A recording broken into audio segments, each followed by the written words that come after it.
year and a half of trying to market an apartment that was one of the most in our careers, probably the most challenging apartment in our careers. And the seller had been loyal to us, and they're going to buy another apartment with us. And Mr. Seller said, John, at the end of the day, I'll take this hit, which is so far further than where we are. Would you consider taking a hit on your side? And you know what I said? Without a doubt, absolutely. We value you tremendously. We're going to keep going together. They said, put the deal together, and we closed the transaction. We never looked back. Welcome to the John and Jonathan Sell NYC podcast, where experienced expert New York City real estate brokers John Gasdaska and Jonathan Conlon break down what's happening in the market, what you need to know whether you're a buyer, seller, or agent, and their insight into the future with a little bit of fun along the way. In this episode, John and Jonathan are explaining everything you need to know about real estate commissions, how they work in New York City, and why you should never try to go it alone. Hi, everybody, and welcome back to the John and Jonathan Sell NYC podcast. It is now another Friday, and Mr. Conlon, good afternoon to you. How are you, sir? My week was good. You know, we of course record these earlier, and so this week, which was actually last week, today. How do we talk about it? I don't even know. But we had the big snowstorm. So this week we had some snow days, or last week we had some snow days. Whatever you want to say. Huge. Huge deluge of snow. And I am finally recovered from shoveling.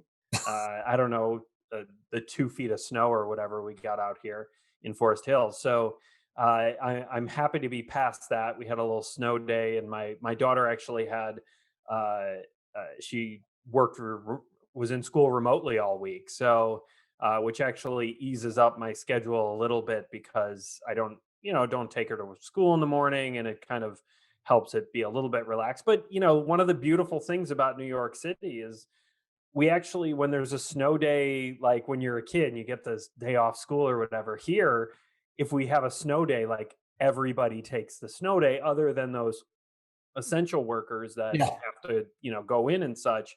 But it's a very, and of course we're in COVID time, so it's wackadoo anyways. But even in normal times, the city like shuts down if we're getting a huge snowstorm. So it's nice. And the city's beautiful for that small window of time between when the snow hits and before it's traipsed through and it turns into a muddy, slushy slush bucket. Like it is now. Like it is now, yeah.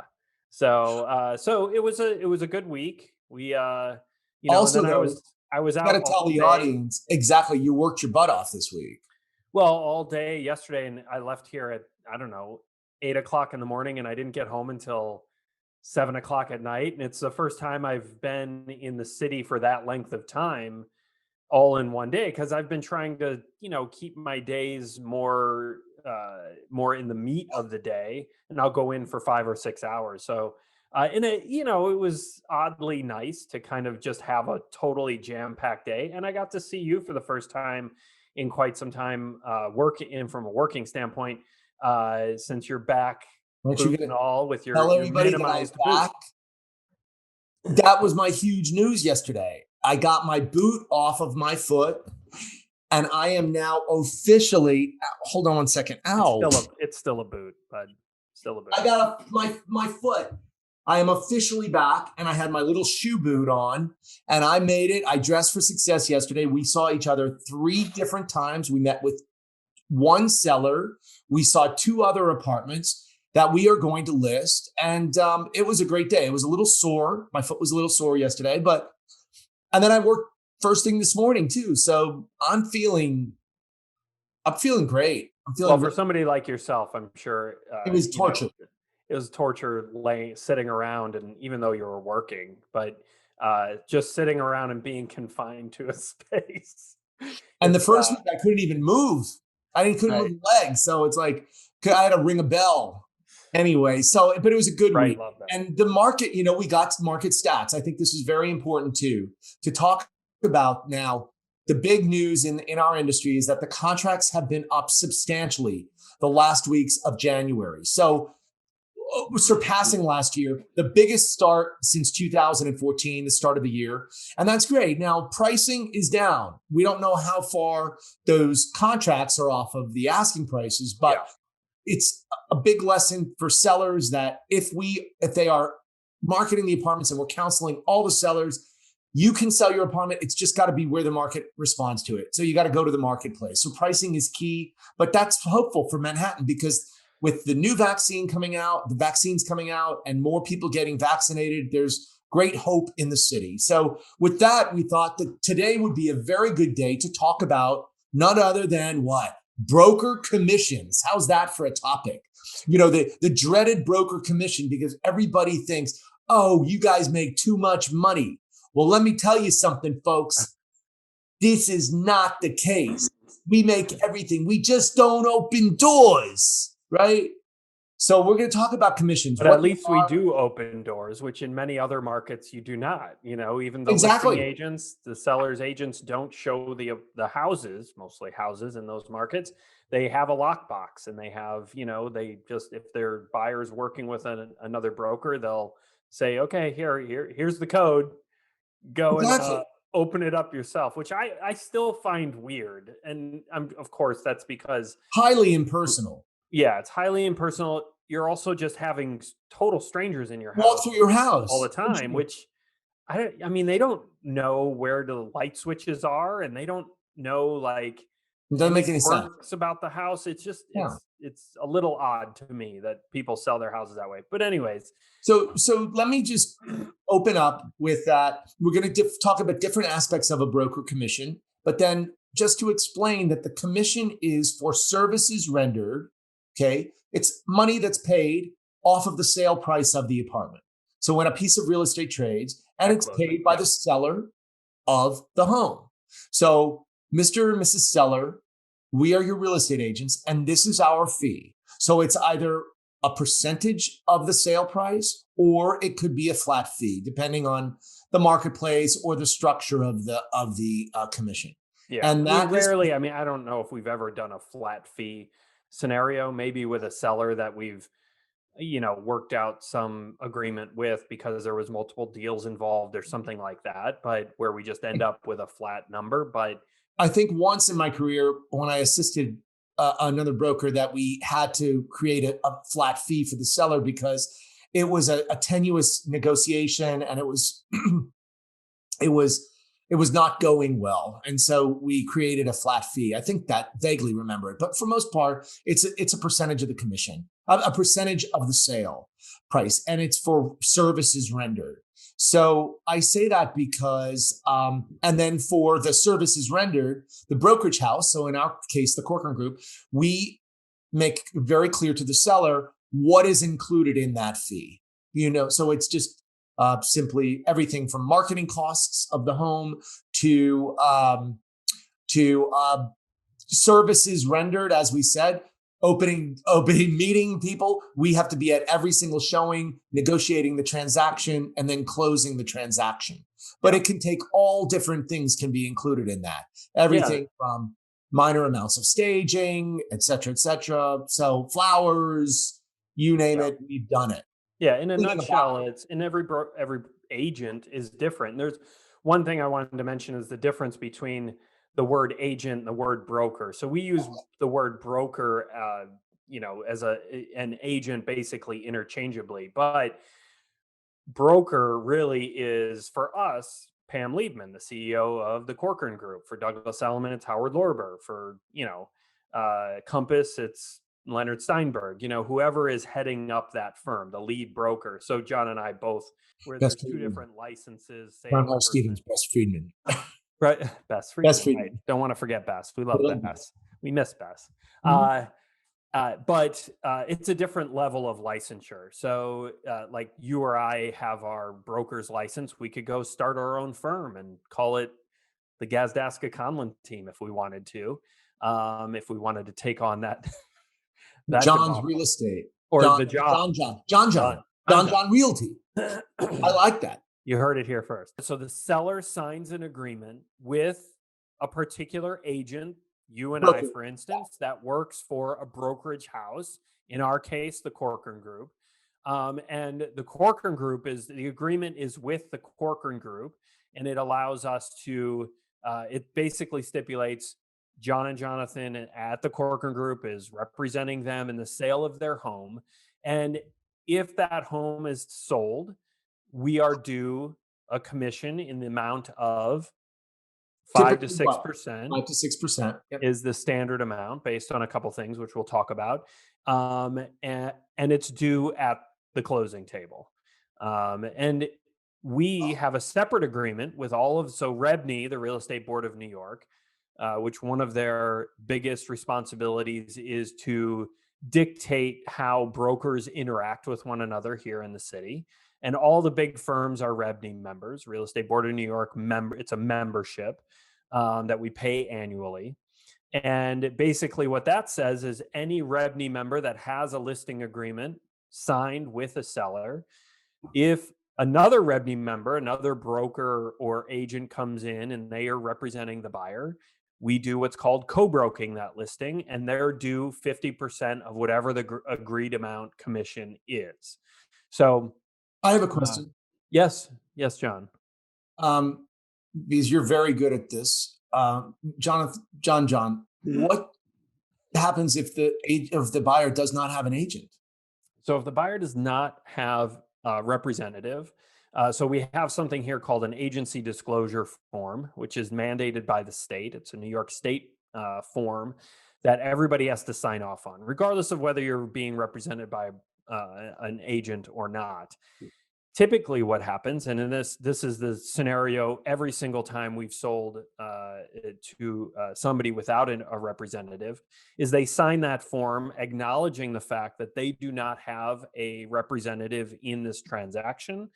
But we still owe them fair and honest dealings. We can't, we still have to conduct ourselves ethically and according to the REBNY guidelines. But basically anything they say we can and will use against them in a negotiation. For instance, the way I explain it to people is if a buyer was to come in without a representative and they were to say, hey, Jonathan, I want to buy this apartment and it's listed for $1 million. I'd be willing to pay the $1 million for it, but I'm going to make an initial offer of $900,000 to your seller. I could go to my seller and say, well, listen, they told me they'd pay $1 million for it. They'd pay the asking price, but they're going to make an opening offer of $900,000. So I could use that against them. I could have the seller just stay at $1 million, and then the buyer presumably would just come up to the price. So that's the real caveat, is that you just have to know that A, we have to give them fair and honest dealings, but B, they don't want to necessarily tell us everything. Because our fiduciary responsibility is still to the seller, but it does not get us around any ethics or code of ethics that we have to abide by. I think that it's extremely important right now to talk about, because you explain the difference between a buyer coming with a co-broke or a buyer coming on their own without representation. The buyer misconception, first of all, the seller of the home pays the commission. Yes. And our commission is the responsibility of the seller to pay. It is not the buyer's responsibility to negotiate our commission.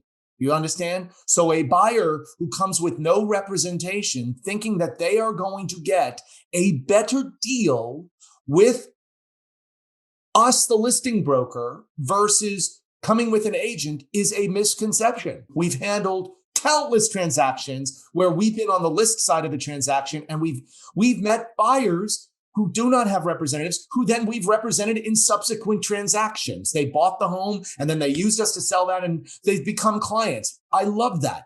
Trust me. Come to me if you're direct. Come to me, please. We want the directs. But no, like you said, 98% it rarely happens. Are with agents. So we always have to remember that we're selling for the seller. That's who we work for. We don't work for ourselves. Is it great to get a little bit more of the pie? Sure.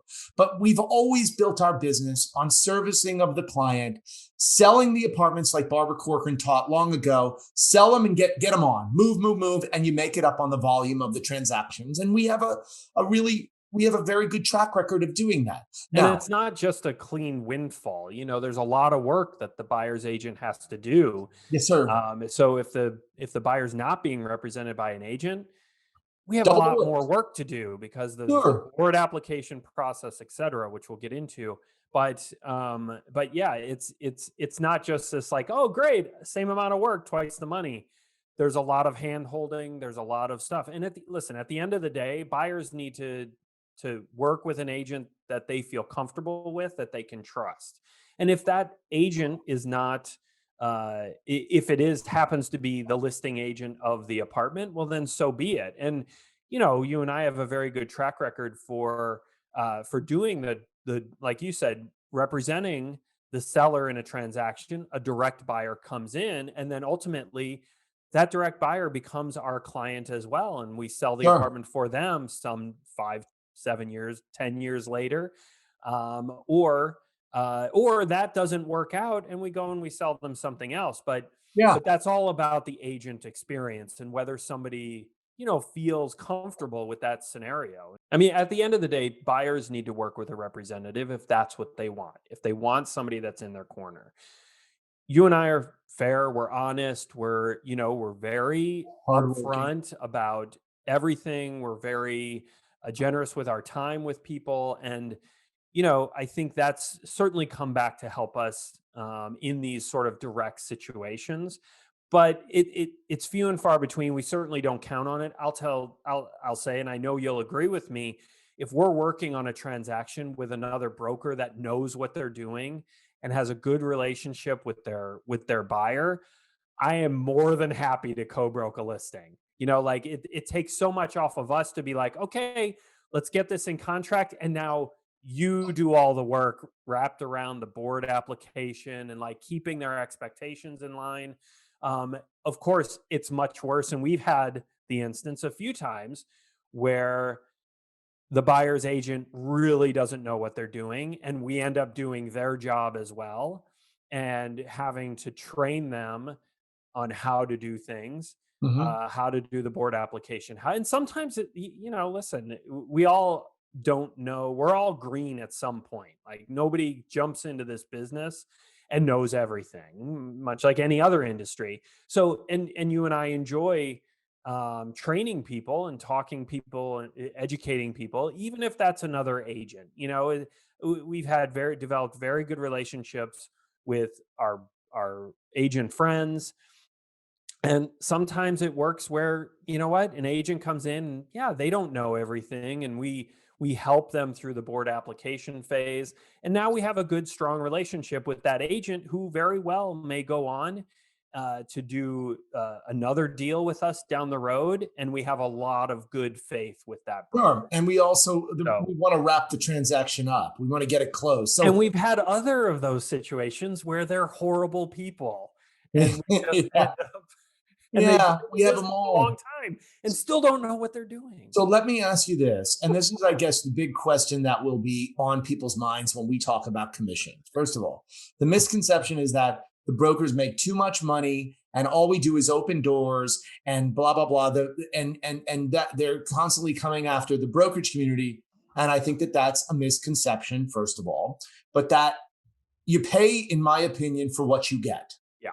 And a lot of sellers are naive because they're going to pay whatever the fee is without really receiving the full benefit. Now, in our case, we pride ourselves in we will charge a seller anywhere between, depending on the price point of the apartment, we're a full service brokerage. So all of the marketing costs of the home get absorbed through the Corcoran Group, as well as our time, our expertise, our ability to qualify buyers, our ability to close transactions, to facilitate the transaction, and ultimately get the apartment sold for the seller. So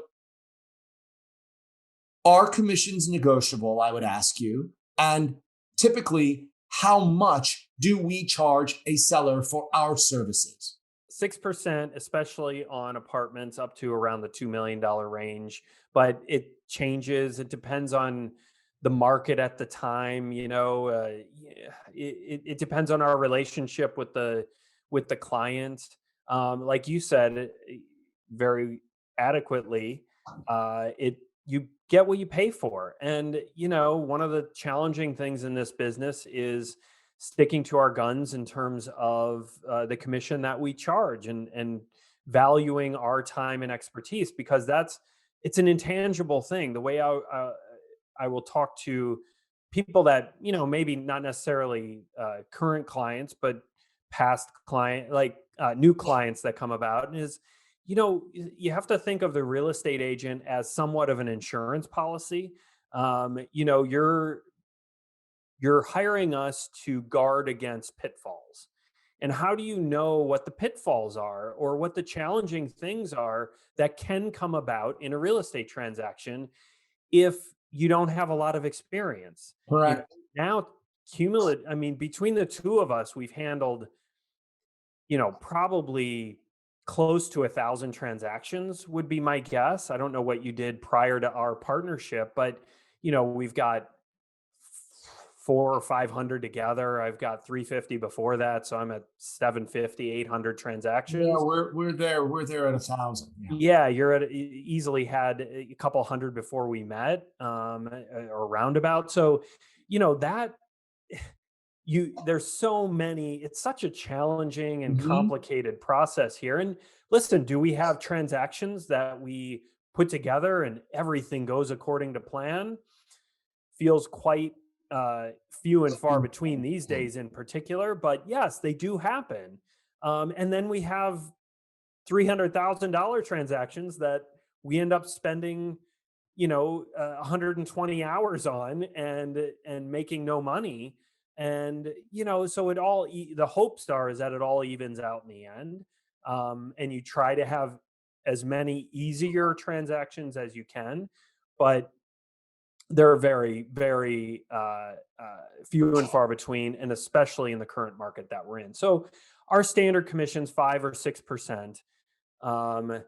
Sometimes brokers will structure it so that if somebody comes without an agent, there is a slight discount there, but that's never more than 1%. And ultimately, that should not really make a big difference. I think the benefit from the listing side, when the buyer comes direct, is that we have direct contact with those people. And it really allows us to keep our finger on the pulse of the transaction and keep everybody informed, rather than having another person that's sort of in between us and the buyers. So there's benefits to the transaction itself, but it really depends on the players involved. Yes, and also from the seller, when the I feel like I seller was all over the place there. no, when the seller meets with the broker, it's extremely important that the broker discloses, well, Mr. and Mrs. Seller, this is our fee, and this is what we are going to do to earn that fee. Because anybody can just say, oh, well, this is what we charge.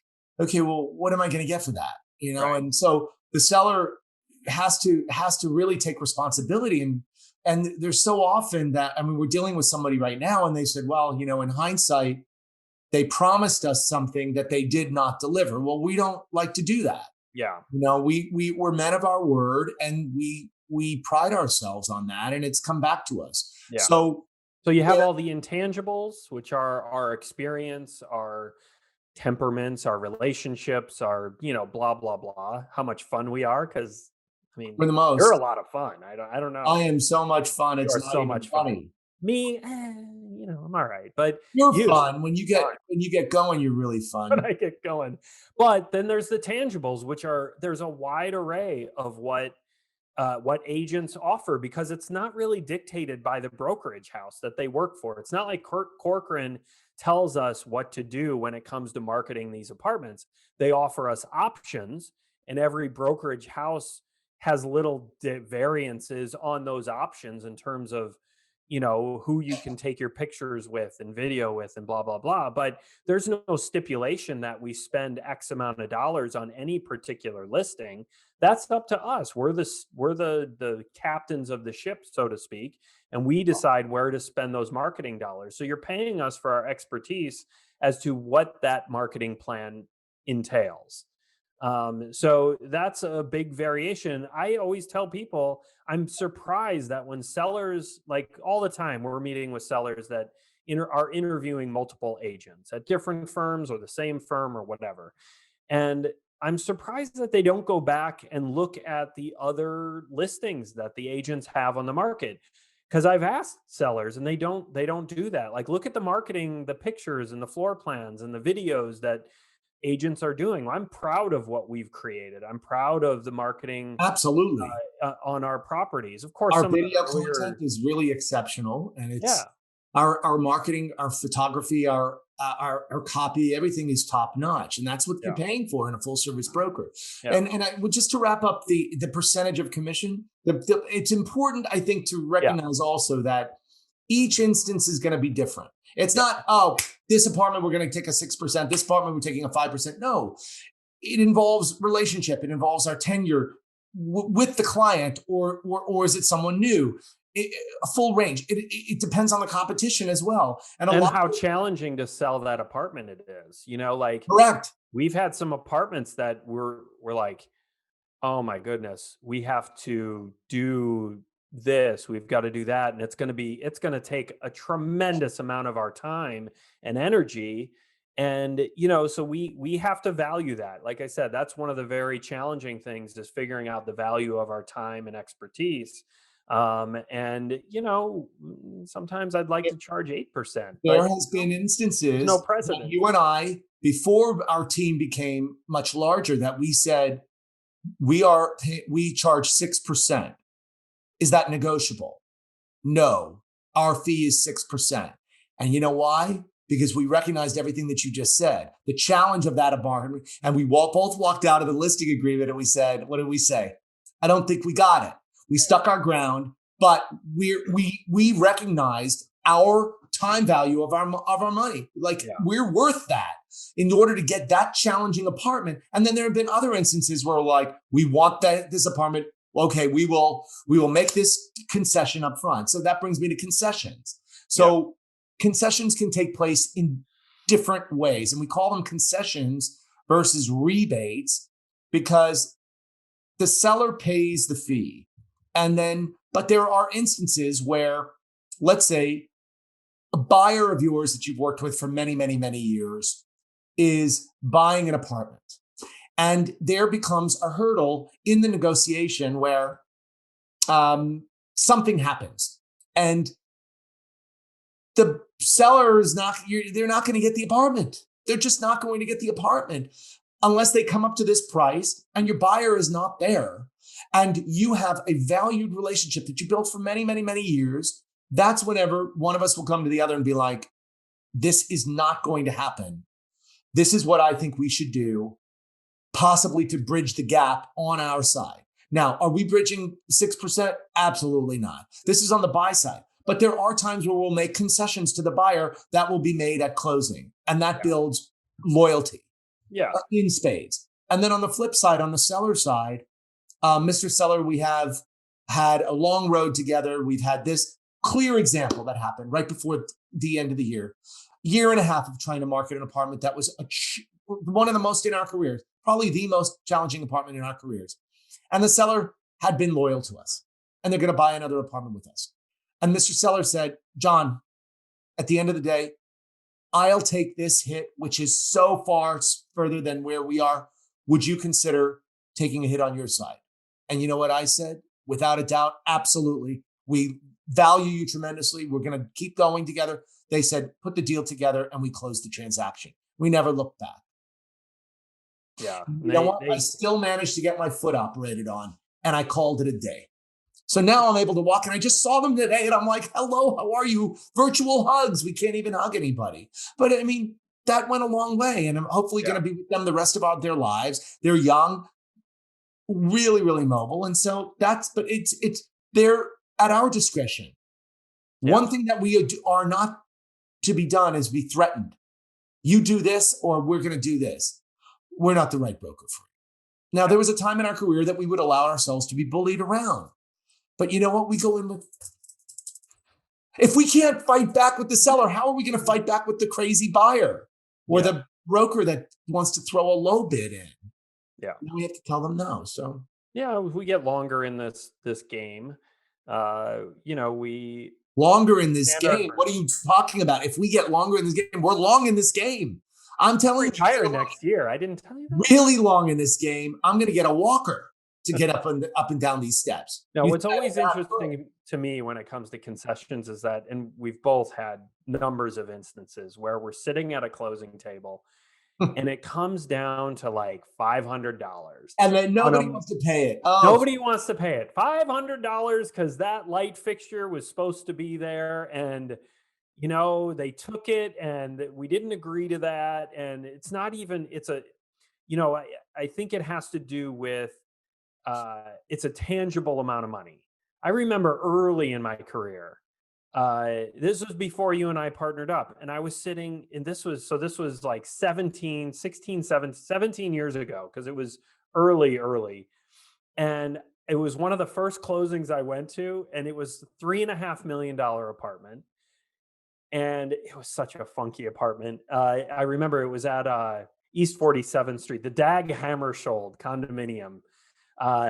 And it was a massive apartment, had these huge fish tanks in it. It was really strange. And it came down to a $500 credit that they wanted some light was broken or something. And the seller, who was taking a hit on the apartment, but a hit on the apartment from the asking price, he was still making a bunch of money on the apartment, wouldn't pay it. Just wouldn't pay it, was willing to walk away. It was a contentious divorce or something like that. And I can speak freely because I don't know what happened to these people, and it was a hell of a long time ago. Yeah. But $500. And I remember calling, because I worked for a broker at Brown Harris at the time. I called her and I go, oh, it was so tense. I was like, well, what are they looking for? I was like, I want $500. And, and I was a kid. I was 24 or whatever, 26 at the time or whatever. And she's like, just pay him, just cut him a check and I'll reimburse you. And I was like, I don't know if I have $500, but I'll figure it out. And we ended up taking it off the commission because the commission checks hadn't been cut yet or whatever. And I was like, $3.5 million deal. What's the percentage on that? $500. And it's always that case. That has not changed through my entire career. It's always a couple $100. And I think it's that tangible, like you say $500, people can visualize, what do I do with $500? I can go to a fantastic meal in the city. I can go to a show, blah, blah, blah. You talk about $3.5 million. It's almost like monopoly money. So the additional reason why people should hire us, the other reason, which we both hinted on, which is the board application, even before that is qualifying a buyer. So the majority of our market, being the cooperatives, they impose these financial restrictions on buyers or financial qualifiers. So they use a couple different formulas, which we've talked about. You can watch whatever episode that was. We'll put it in the show notes. Labor intensive. It's labor intensive, but it requires, like, I go back to that experience. Everybody's financial profile is different. Yes. Do we run across the standard W-2 employee that has money in cash in the bank, and they have a 401k and they have an investment account? Sure. Yeah, those exist. But one of the things that's very interesting, but also very complicated in our neck of the woods, in our market, is the financial profiles can be very, very vast and different, depending on where they get their compensation and how do you qualify that buyer for a specific co-op, especially when you get to the co-ops on Park Avenue and Fifth Avenue, the ones that require, a lot more in liquidity. What does liquidity mean? Are they going to count this as liquidity? If you have a buyer that has side-by-side investments in a hedge fund or some sort of banking employee that gets stock options, how are those counted? So, a myriad of the list goes on. And one of the big reasons why you hire a representative is to make sure that if we don't know, we know where to go to find out. So you can limit the possibility of getting the dreaded board rejection, which is just a massive waste in time for everybody. So that's the last thing we want. Have we had them? Yes. Every broker that's done any amount of business has had a board rejection. And it typically 99% of the time, those board rejections are due to financial reasons. So that's the number one reason why you don't see FSBOs. What's a FSBO, John? For sale by owner. For sale by owner. So even if they, you have people that do these for sale by owners, but they don't have typically, they could, unless they're sitting on the board or have, which is a thankless job and not a lot of people enjoy going that route, but it's really challenging to know what is your board looking for. Most of the time people have owned their apartments for 5 or 10 years. Their financials have changed a lot in those last 5 or 10 years, or they don't remember what they were like, or the board has changed hands. And like I said, if we don't know, just based on our experience in the building or in that particular co-op, we have colleagues and relationships with colleagues that have it. We may know colleagues that know the board better than us that maybe just did a deal in the building, and so on and so forth. So we can pull on those resources. And it all goes back to the insurance policy that ultimately keeps us from getting that board rejection, and knowing that we're proceeding with somebody that's going to actually pass that board.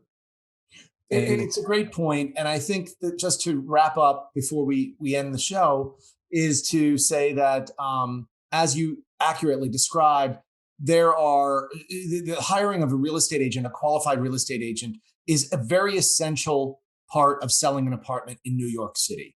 Can it be done without? Sure, but it's simply not as efficient, not as effective, and ultimately doesn't get you the best market price, period. But working with a qualified broker like us will do so. And we have the track record which backs that up. And we want nothing more than to work for anybody, seller or a buyer, particularly in this market. The buyers are jumping, and it's a buyer's market. And the sellers, you want to sell your apartment? We are ready. Well, as always, John, a lot of information. I think you did very well. Your expertise. Anyways, it was a pleasure to talk to you as always. You too. If anybody has any questions, reach out. We're around. You can find us, John and Jonathan Sell NYC. John, I will see you next week. Everybody, stay safe, stay healthy, and remain in gratitude. Remain in gratitude.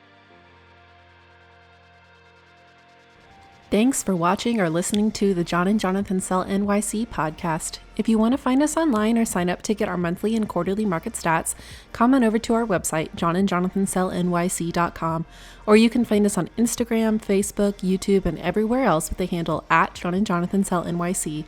And if you want to grab the show notes, just go to johnandjonathansellnyc.com/podcast. If this show was entertaining, helpful, or informative, consider telling friends and family or leaving us a review on Apple Podcasts. Those are some of the best ways of supporting our efforts, and we would greatly appreciate it. Thanks again for tuning in. We can't wait to share what's coming up next. Be sure to subscribe to the podcast to make sure you don't miss our next episode, and we'll see you next time.